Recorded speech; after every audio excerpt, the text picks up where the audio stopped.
এই যে লক্ষ লক্ষ তৃণমূল কংগ্রেস কর্মীকে রাজনীতিতে নিয়ে এসে রাজনৈতিক সচেতন যদি করে থাকে, তার নাম মমতা বন্দ্যোপাধ্যায়।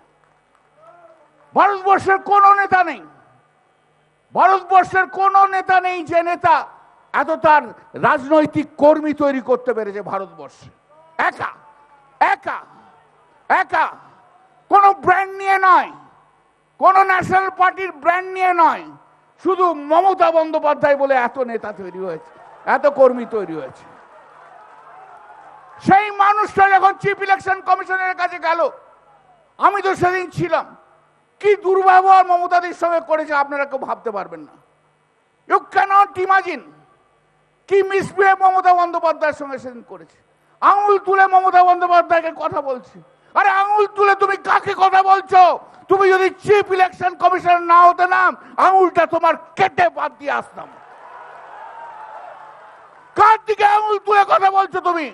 কার চোখে চোখ রেখে কথা বলছো তুমি? কার চোখে লাল চোখ দেখে কথা বলছো তুমি? তুমি তো 3 বছর থাকবে, তারপর যে কোথায় হারিয়ে যাবে তা তো কেউ জানে না। আর মমতা বন্দ্যোপাধ্যায় যতদিন বেঁচে থাকবে, হয় মুখ্যমন্ত্রী না হলে প্রধানমন্ত্রী হয়ে থাকবে, তার কোনো শেষ নেই। কেউ আটকাতে পারবে না, কেউ আটকাতে পারবে না। কারুর ক্ষমতা নেই। নরেন্দ্র মোদী যাই করুক, অমিত শাহ যাই করুক, পশ্চিম বাংলায় 30-এর নিচে তুমি নাকবে জেনে রেখো, আজ বলে দিয়ে গেলাম। আর ওই ছেলেটা, ওই যে কাঁথির ছেলেটা, ভারতবর্ষে অনেক লজ্জার মুখ দেখেছি আমি পঙ্কজ ব্যানার্জি বিরোধী দলনেতা, আমি তার সঙ্গে কাজ করেছি। আমি যখন এমএলএ ছিলাম, কি অসাধারণ জ্ঞান, কি সুন্দরভাবে কাজ করত।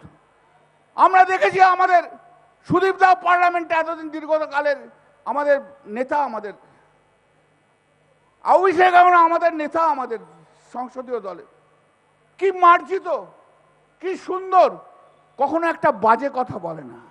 আরে দিনের পর দিন বাজে কথা বলছে। একটা কথা বলে দিই, রাজনীতিতে ছেড়ে দিন, কোনো পুরুষ মানুষ যদি কন্টিনিউয়াসলি কোনো মহিলাকে দিনের পর দিন গালাগাল দিয়ে থাকে, দিনের পর দিন যা তা বলে থাকে, তার পতন অনিবার্য, কেউ আটকাতে পারবে না। তার পতন অনিবার্য, আর কেউ আটকাতে পারে না। নারী শক্তিকে সম্মান করতে হবে এবং সম্মান কর, তাকে তুমি অসম্মানিত করতে পারো না। তিনি বাংলার মুখ্যমন্ত্রী, তিনি তোমার নেত্রী ছিল, তার আশীর্বাদের হাতটা মাথায় ছিল বলে তুমি শুভেন্দু অধিকারী হয়েছো।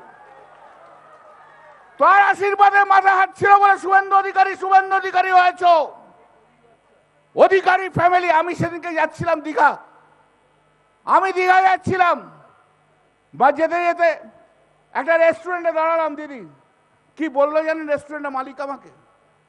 বললো, আপনারা না এই অধিকারী ফ্যামিলিটাকে 3টে জেলা দিয়ে খুব ভুল করেছেন, এখন আপনারা বুঝতে পারছেন।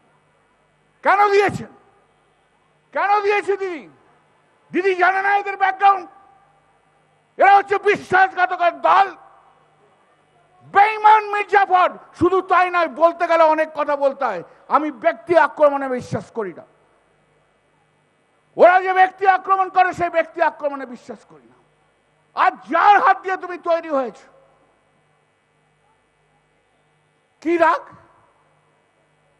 খুব ছোট্ট রাগ, আমি তো ভাবতেই পারি না। পলিটিক্সে তো এটাই হতে পারে। রাগটা কোথায়? অভিষেক কেন রাজনীতিতে দাঁড়াবে, এটাই তো রাগ। আরে অভিষেক বন্দ্যোপাধ্যায়, তার হাঁটুর কোয়ালিটিতে তুই এসে পৌঁছতে পারবি না।